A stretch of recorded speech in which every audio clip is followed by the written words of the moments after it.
Hello, class. You are welcome to General Physics 1, Physics 101. And today we will be talking about the concept of mechanical equilibrium. Concept of mechanical equilibrium.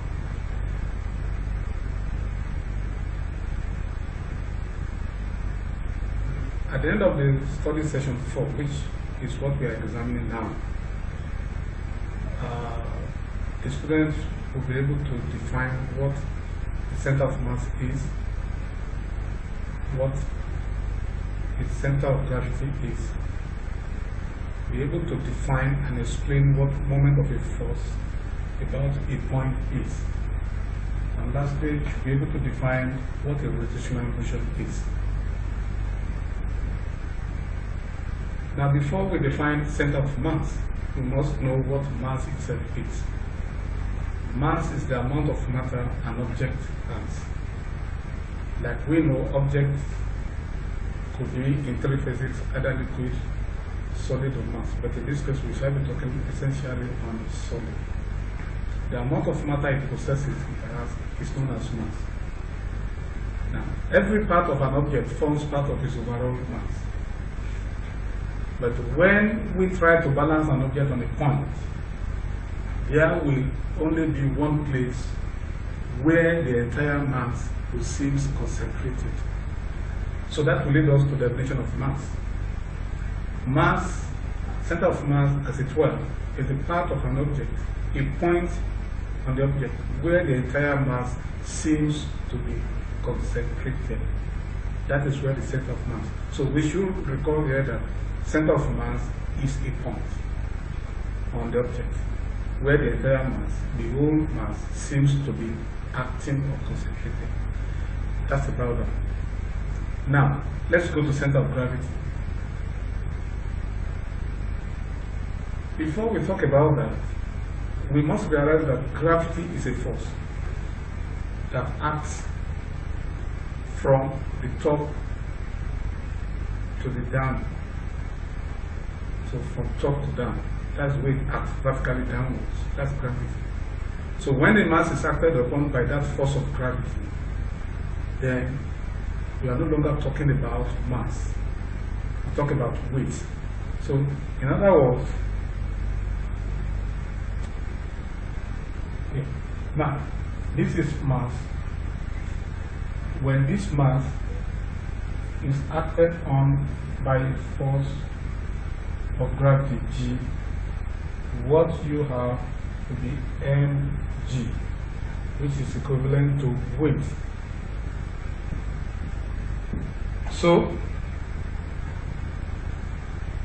to define center of gravity now, is a point where the line of action of the weight of an object passes whichever way the object is oriented, turn it around in any direction.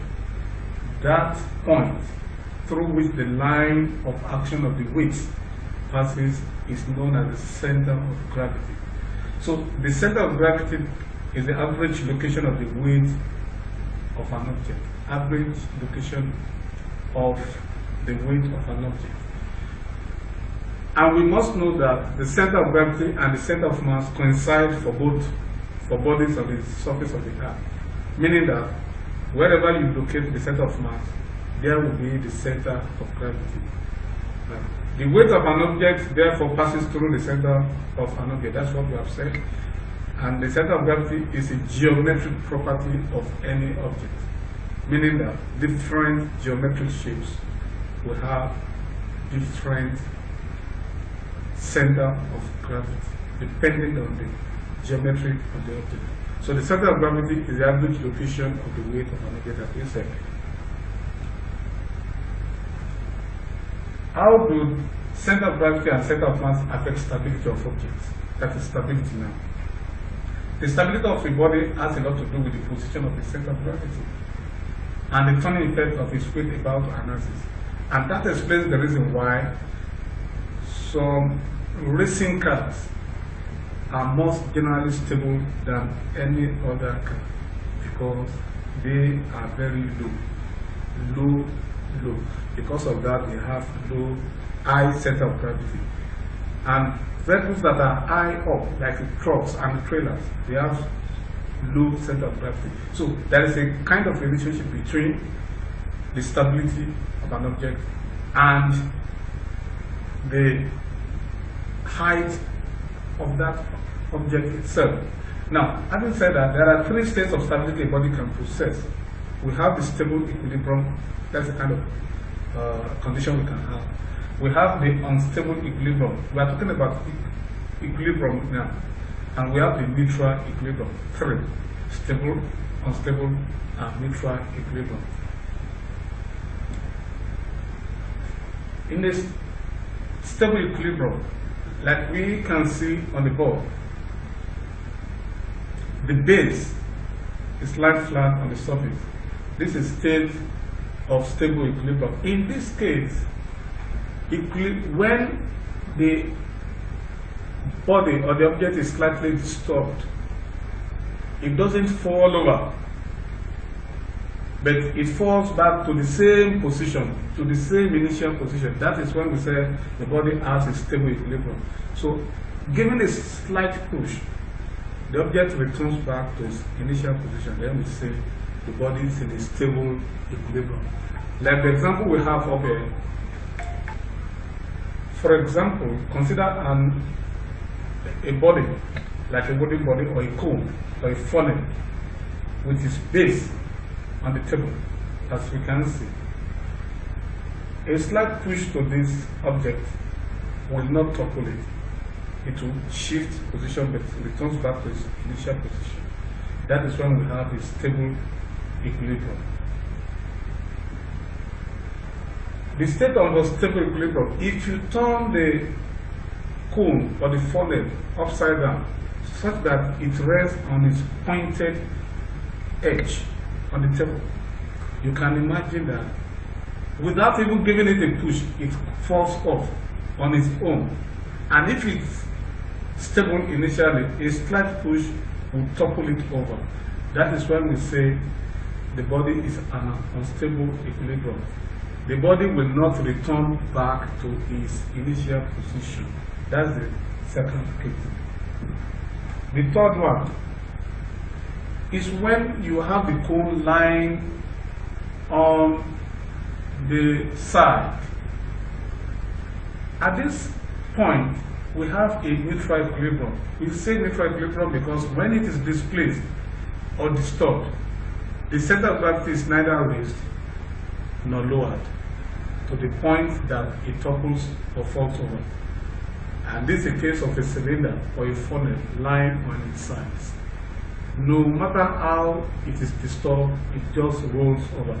So the center of gravity is not affected in this case. So when you have a cylinder that rolls on a flat surface, irrespective of the position it is, the center of gravity will neither go up nor go down. It remains the same. Now, moment of a force. To understand this, we must get to know that moment of a force has to do with a turning effect. When you say moment of a force, what we are actually referring to is turning effect. Now, when you want to discuss moment of a force, it's always about a point. So you cannot just say moment of a force. It doesn't stand alone. But what is normal and correct is to say moment of a force about a point. So that leads us to the definition of a moment of a force. How do we define moment of a force? The moment of a force is the turning effect of the force about a fixed point. Explicitly, we can say moment of a force is the tendency of a force to cause a body to turn or rotate about that fixed point. For example, if I have this as a bar and I apply a force F this way, let me begin, and I apply a force this way, that's point O, and this is point A. I may be interested in finding the moment of a force F about point A. By that definition, it is the product of the force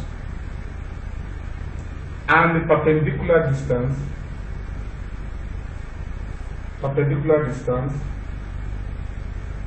from the line of action of the force to the point of application, to the point about that point. So the moment of the force F about point A will be the product of the force F and the perpendicular distance from the line of action of the force to that point. So that leads us to this. Like we said, it is the product of the force and perpendicular distance from the point of application. Like you can see, this is spanner acting on the knot, and you can imagine the turning effect. By the time you handle and you try to exert a force downward, then there will be a turning effect on this. So the product of this force F and the perpendicular distance of the line of action of the force, that's the line of action of the force. That's the line of action of the force. This is the point about which the moment will be taken. The product of the force and the perpendicular distance, which is D, in this case, will be the moment of the force. That's there. Now let's go to rotational motion. In rotational motion, we have a system that revolves, that is circular this way, a circular motion. That's rotational motion. Now we have the tangential velocity. Let's say the body is rotating around the circle this way. That's the tangential velocity that you can see. That's acceleration towards the center, and this is the direction of rotation. In this case, we are going counterclockwise, anti-clockwise. Now, in circular motion, there are parameters that usually characterize and quantify a circular motion. Number one, we talk about revolution. Number two, we talk about angular displacement. And number three, we talk about angular velocity. Now, talking about rotational motion, these terms are derived and similar to the parameters of linear or translational motion. Parameters for describing and quantifying circular motion are defined as revolution. When an object or particle moves around in a complete circle, when it has moved through a complete revolution, then we say it has undergone a complete cycle. So one complete cycle is one revolution. So we'll always talk about 1,000 revolutions per minute at the speed, for example. So one revolution is equal to 2 pi r, where r is the radius of the circular path. So the radius of the circle is r, and one complete revolution is equal to the circumference of that circle, which is 2 pi r. The angular displacement, on the other hand, is a measure in terms of radians as an angle and represented as phi, as shown on the bottom. So, Zero.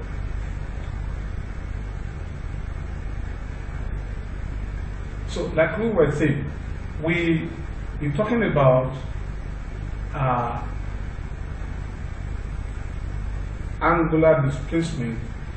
We say this is the radius of the circle. The circumference, which is 2 pi r, is a measure of the displacement. So that is what we are saying. So that's angular displacement. Then angular velocity, on the other hand, is similar to linear velocity. You say it is the rate of change of angular displacement with time. So remember that when you define linear velocity, we say velocity is the rate of change of displacement with time. So we are in a similar fashion. If you want to talk about angular velocity, you merely say is the rate of change of angular. That angular characterizes and distinguishes linear velocity from angular velocity. So angular displacement with time.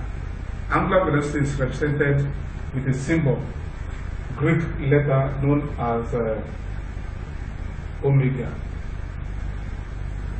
That's omega. That's Greek letter omega. That's the angular velocity. Now, the next one that we need to know under circular motion is centripetal and centrifugal forces. These are two forces that characterize the motion of an object in a circular path. The centripetal force of a rotational motion is the force that keeps the object in a circular path of rotation. So, the force that keeps the object revolving around in that circular path is known as the centripetal force. So the centripetal force always acts toward the center of the circular path. This way it keeps the object in motion bound in the circle. That is centripetal force. Thank you for listening.